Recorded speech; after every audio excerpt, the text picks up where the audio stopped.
Well, good morning, good afternoon, good evening. Hope everybody's doing well. As always, if you have questions over anything, let me know. Now our journey begins after we've kind of laid the foundation, major principles, ideas of sociology. We're going to start diving into very specific topics. Starting this week, we're going to move into deviance, which is super fascinating, interesting. You know, we study deviance. It gives us access to studying things that are going on in society, and also understanding deviance is important because we have this sort of issue of we have to examine our ways in which we social control and regulate behavior within communities. And sometimes we do that well. Sometimes the ways we do it actually create additional kind of problems and issues. So if you're interested in this subject area, it's super fascinating. We have a Soc 212 class as well, Sociology of Deviance. Encourage you to take that class sometime down the road. So I'm going to be moving through a lot of just kind of core concepts and moving pretty quickly through the theories. Each of these theories, you can find more information on the internet, a lot of videos. I posted a few of them in the folder for the week as well. But just FYI, you can find a lot more information out there if you so desire. All right, so with that, kind of work through, just kind of start thinking about this right here. Okay, which of the following are deviant? And I put things on here that we take for granted today, that we identify, we define as being deviant, to really stress the point that what we define as deviant today is not necessarily what has always, it hasn't always been that way, and there's a lot of cross-cultural variability with that. Child abuse was not identified as a particular social problem or social issue that needed to be addressed until the 1800s. Mary Ellen Wilson was the first kind of really documented case in terms of the press covering an individual who was significantly abused by family members. Before that, it was seen as a family issue. It wasn't a public issue. Seen as something that the public did not need to be involved in. And so we had, for example, the Society for the Prevention of Cruelty to Animals, SPCA, existed before Society for the Prevention of Cruelty to Children. So it kind of illustrates and highlights that what we define today as being deviant has not always been that case. Maybe, I don't know, a couple other different things, just like the clothes that we wear, thinking about particular mental health disorders, not putting your hand over your heart when reciting the Pledge of Allegiance, just like how do we think about areas of deviance? Something even such as sexual assault within a marriage, we call it marital rape. Prior to 1978 was the first case in the United States, happened to be here in Oregon versus Rideout, where an individual was arrested for raping his wife in front of their 2-year-old child.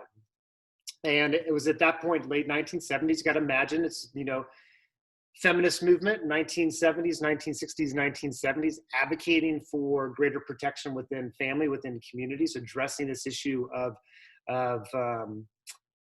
not holding husbands accountable for their behavior within a marriage. And so that, it's like, we get into well, who's defining what is legal and what is not? How are the systems structured in ways that may be reinforcing particular inequalities? Today, we take it for granted that marital rape may be something that, is universal, but I mean, you can kind of look back, this is, 40 years ago. It wasn't until 40 years ago where it started to become criminalized. So it's important to recognize that there's a history and a story behind how we define what is deviant, what is criminal, and how those things change across the course of time. Okay, give a couple different examples. Here's, Martin Luther King. We celebrate Martin Luther King's life, recognize him as sort of being a leader and advocate for democracy. As an advocate for democracy, that he, as an individual, that helped us to become better as a community, as a society, and we revere him as a powerful leader in the civil rights movement. So recognize him for all the work that he did, and this, and then his influence on our world during the time period of the 1950s, 1960s, as he was gaining influence. There was sort of this reaction, right, among some, that he was identified as a communist, as a troublemaker, as a liar. So even at an individual level, people's perceptions of what is viewed as acceptable, unacceptable. We got to sort of think about social groups and think about how is it that we're kind of, what are the forces going on that are shaping how we're viewing events that are happening in our world, and how those things may be influenced by larger patterns of race, class, gender, other things. So by definition, deviance is a violation of the social norm. I mean, that's the strict definition. But once we get to that point, that still raises a lot of different questions, because it's like, okay, it's a violation of a norm, but what is the norm? How do we determine what the norm is? And if we think about something that deviance is something that is bad or disruptive, that involves a value judgment, and value judgments are rooted in the social world. So we have to be able to examine sort of the social world to be able to go there and sort of say, hey, look, what's going on? Like, how do we think about it? What are the cultural social forces that are going on in terms of defining something as deviant or criminal? Those two things are different. So what are the social forces that are happening and shaping that? I think in some ways, examining deviance or criminality could pose some challenges for some because, some individuals, we get socialized in terms of our culture to see things from a really individualistic perspective, that from a bad people or a bad person kind of an analysis versus looking for the patterns of behavior. And in social sciences and sociology, we're interested in the general and the particular, the patterns, and not interested in and actually opposed to arguments that it's just bad individuals. I mean, that's a weak argument to say, well, people, it's like, well, that's just because of, like school shooters, for example. Even identifying school shooters as having mental illness is problematic, like that, as if that's a cause for school shootings. There's a lot of other issues that are going on that are driving and shaping the likelihood or shaping that pattern of behavior. That it's not an individual level examination is not sufficient. In fact, it's a distraction from looking at the larger social patterns. And that can make some people uncomfortable because we're used to, in our culture, being sort of we take that approach of a bad individual versus looking at sort of more about the structural realities in which people live. People can both be accountable. We can hold people accountable for their decisions, and at the same time be able to address those sort of larger patterns and the social and cultural forces.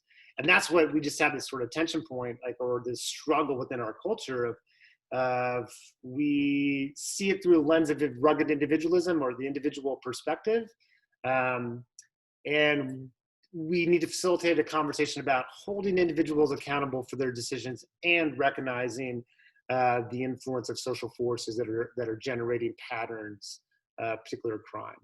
Okay, so you kind of think about sociology of deviance. We're going to separate out deviance from criminality. A Venn diagram, right, is like two circles overlapping. Think about a Venn diagram, right? Two circles and they're kind of overlapping. We should have had a diagram for you. Sorry about that.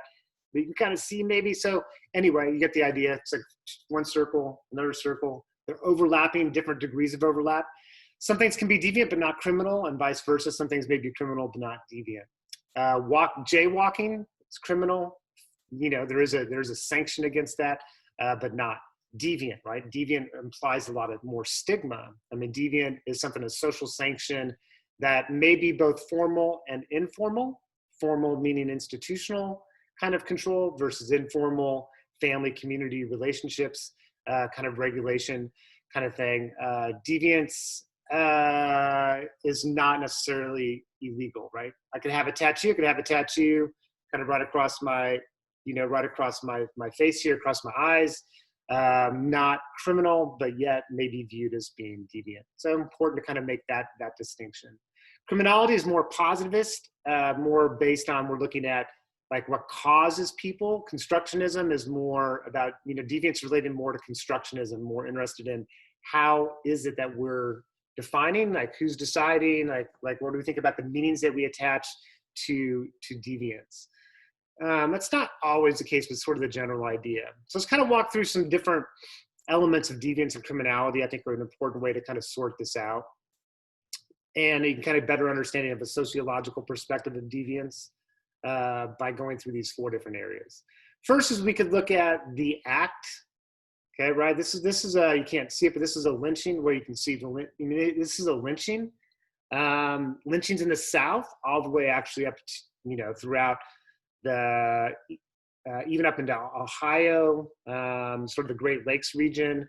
Lynchings were going on all the way to the 1940s, 1950s. And, during that particular time period, after the Civil War, after Reconstruction, the number of lynchings were actually relatively, they were not an infrequent thing. During that time period, people didn't view lynching as, some people did not view lynching as a problem, right? As a way to establish, order. There's not only African Americans who were lynched, Italians and others lynched as well, although the significant majority African Americans who were lynched. No due process, no going through a justice system. A lot of individuals who were lynched were likely innocent, and just sort of allegations of criminal behavior or disruptive behavior. So something, like taking the life of another, that's the act.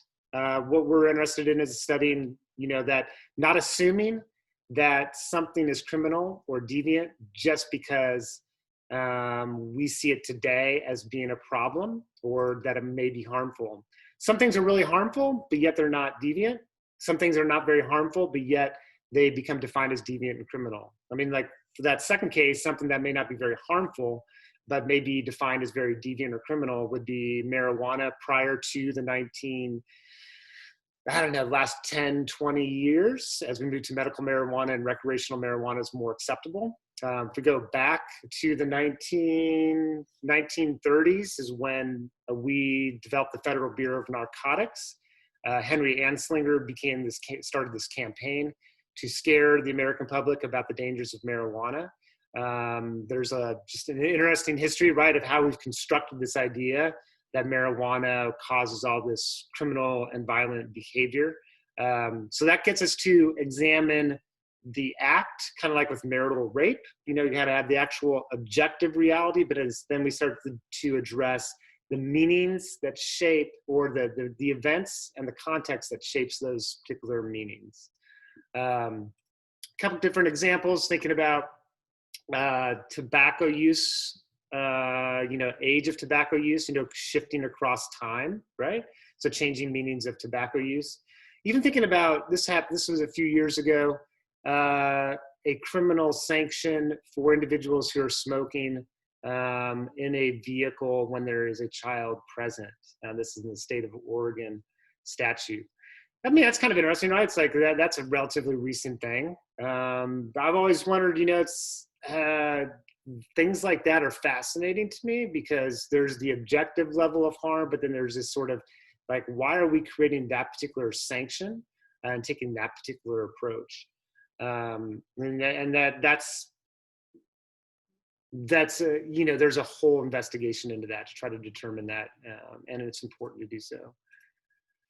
So, okay, we don't need to go through this, but basically trying to make the point that there's different levels, the relationship between objective harm and subjective harm, right? So it could be something could be really harmful, and that society decides to do something about it. It could be that there's something that's objectively harmful, and it's actually going up in harm, but there's no change. So there's kind of 6 different ways. We're just trying to separate out some objective harm from our response as a society. And then there's the actor. Who's engaging in the behavior is important in terms of their status, the race of the individual, social class, gender. Like those social status positions shape how community members may view that particular behavior. So it makes a difference sometimes, right? So here's an example, thinking about Brock Turner, or you can create a lot of different examples. This is just one. Sexually assaulted an unconscious woman back in 2016 at Stanford University. You have class issues going on here, gender issues going on here. He came from a very privileged background. And, his defense is that, basically that he should not be guilty of this particular charge because because he was, this idea of outer course, minimizing sort of his role in what happened.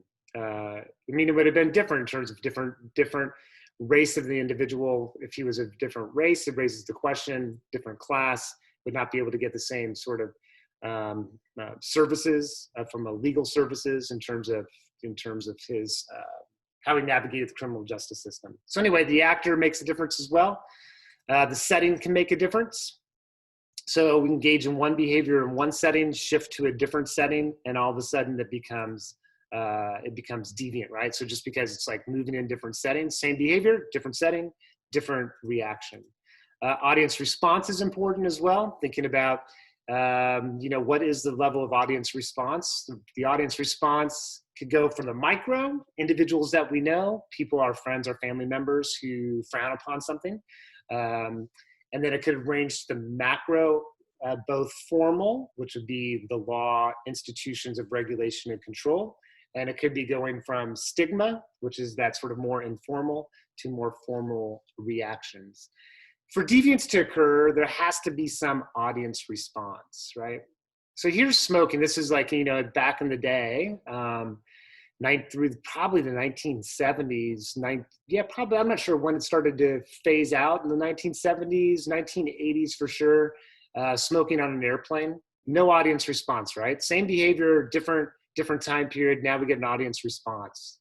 You have the formal sanctions within, an airport, but then you have the informal ones as well. Here we move to a different culture, European society, people outside. I just put this here as that people smoking, the rates of smoking are much more prevalent in European countries. Same behavior smoking, but it's the meaning that we attach to that and how we sanction behavior. So now let's kind of walk through the theories. So I apologize in advance. These theories, there's a lot of them. And my goal is to provide just sort of a little bit of information so that you kind of get, okay, that's how you kind of approach thinking about thinking about deviance and criminality from that particular viewpoint. What I'd like you to do for your question for the week is to explain a sociology of deviance and integrate at least one term or idea perspective from previous weeks into your explanation of what is a sociology of deviance. So explain it. So if someone were to ask you, hey, what are you studying in sociology? And you say, well, right now we are studying deviance. Then your response, what would your response be? When they asked, well, what is sociology and what is a sociology of deviance? How does sociology approach studying deviance? So to explain that, so provide 200-300 word explanation of what is a sociology of deviance, and bring something forward from a previous week as well, and think about incorporating one or more of these theories that we talk about, and not major inclusion of these theories because you're also going to be talking about them in your wiki post, but just like a reference.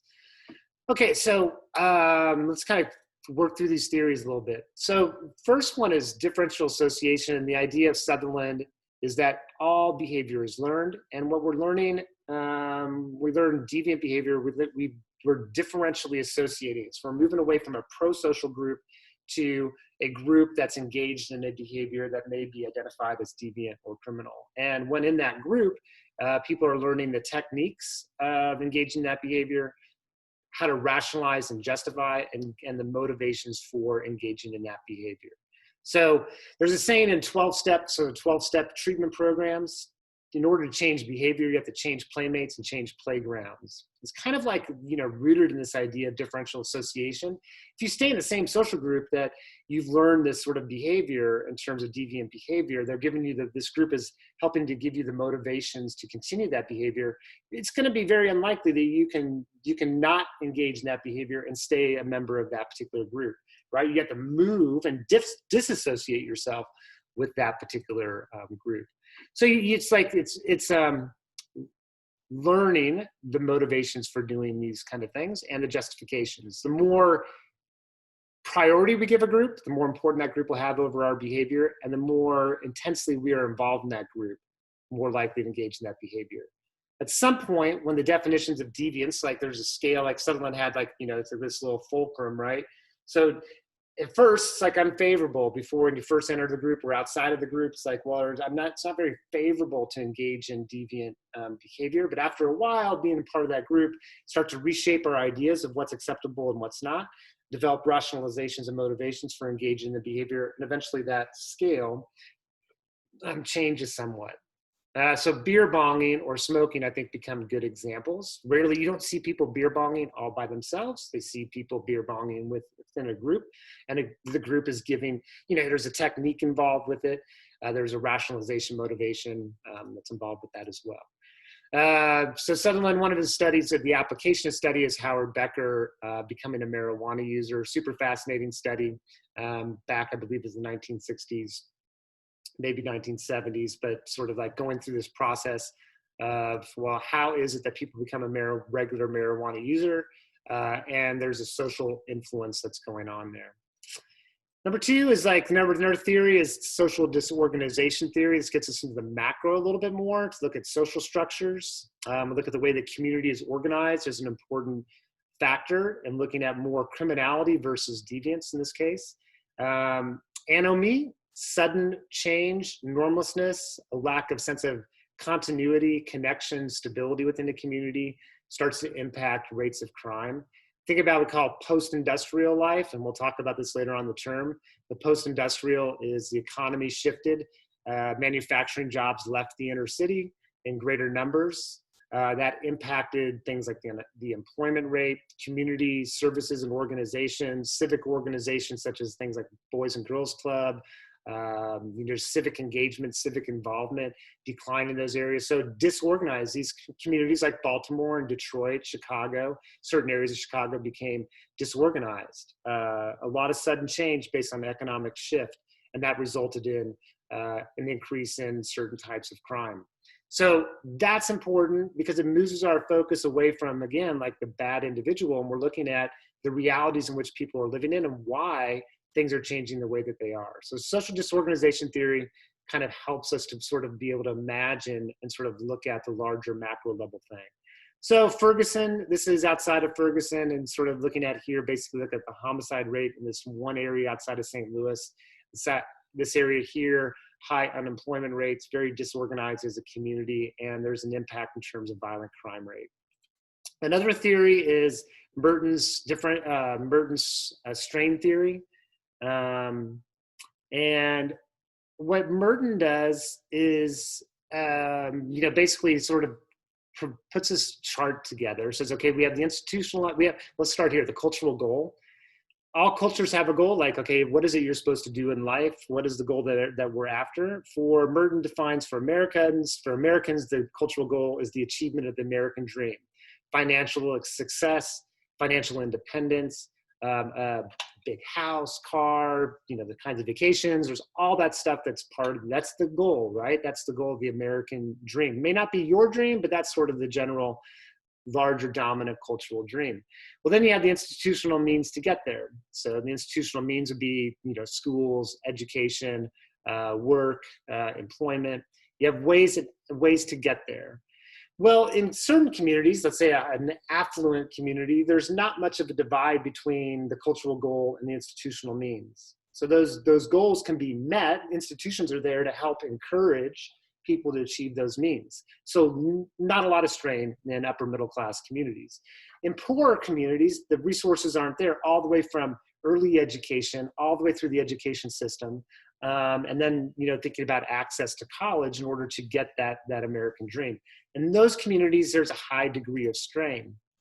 And what Merton sort of argues is that most people, regardless of what class position they're in or what community, they conform. So even in impoverished communities, most people conform to the goals of society itself. So they're not disruptive. But there's also innovation. So someone who's dealing illicit drugs is an innovator. They feel, they gain status by achievement of the American dream or parts of it, and gain status not only within community, but in the eyes of larger society. So that one way of resolving, if I don't have access to the means, then I innovate, create alternative ways to achieve the American dream. So the wrong analysis from a strain theory viewpoint, say that individuals engaged in drug dealing don't care about society, that they don't care, that they're kind of misfits or just bad individuals. It's kind of wrong analysis. A more accurate analysis is that they're invested in the American dream. They get the idea that they want to achieve some status. And to achieve that status, they don't have the institutional means to get them in other ways, so they innovate through these other mechanisms in different ways. And then there's ritualism, people who, for example, go to work, but they don't expect to ever move up the ladder in any sort of way. So they give up and sort of like this sort of movement forward. Some people, there's some patterns of retreatism, drug-using subcultures. The homeless, for example, would be an example of retreatism. And then sometimes there's a rebellion, not at the individual level, but more at the group level, where redefining our cultural goal. And I think that's going on now. There's a lot of kind of questioning about the model of the American dream in society today. So there's that piece. And then there's, maybe new means. So trying to create more resources for more people to achieve the American dream. Then there's sort of like this idea of control theory. Control theory operates under sort of an idea that we are more influenced by informal social control, so our networks, our friends, our families, than we are by the law itself. And the more attached we are to conventional society, the more the more committed we are to conventional life, the more involved, the more we believe in it, the more we're likely to be pro-social in terms of our behavior. So it's like a lot of looking glass self, it's like I imagine a needs perspective. So the more attached I am to conventional others, the more they have an influence on my own identity, how I see myself, and then my responsibility back to the community. So there's certain programs that kind of like Boys and Girls Club kind of fits this model of Hershey's social control theory, connecting kids to very pro-social, conventional adults. And that's to help them become a role model, part of a reference group to shape their behavior in some way. We got local programs. The COPY program is one, Victor Offender Reconciliation program.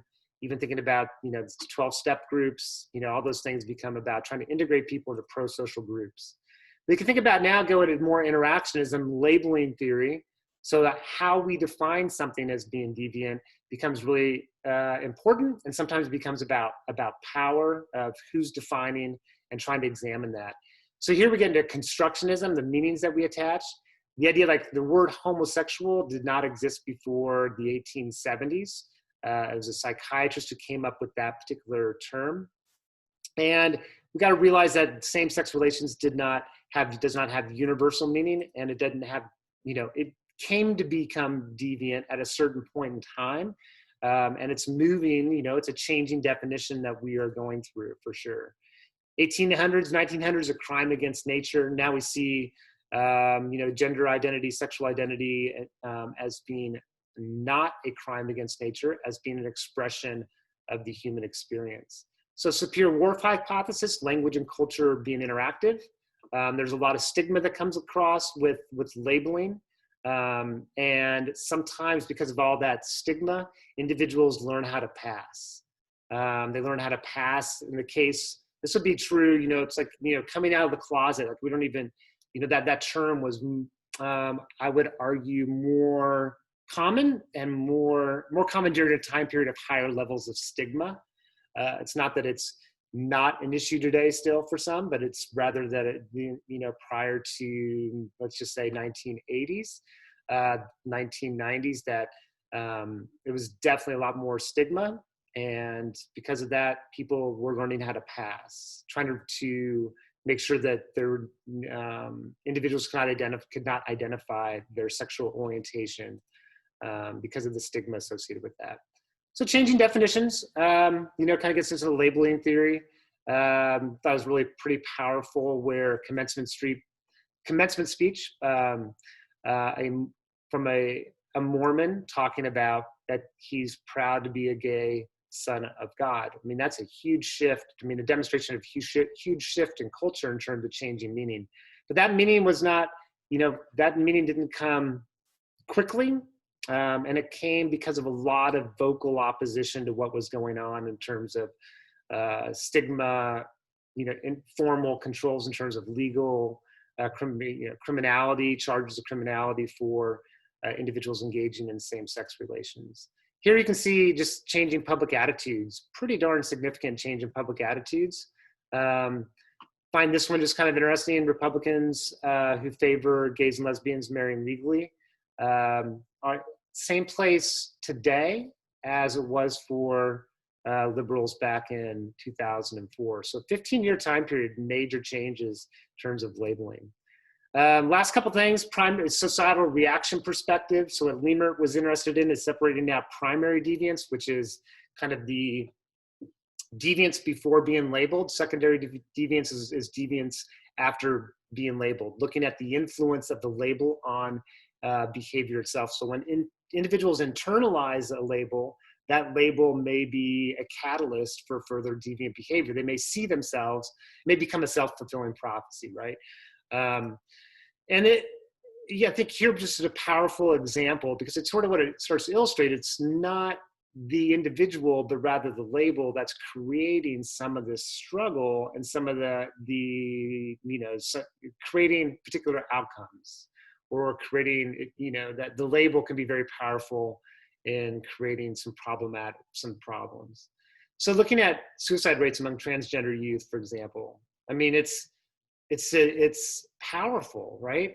This sort of example is that an individual who is transgender, that stigma and reaction from society is so powerful that it impacts mental health, suicide rates of individuals who are transgender.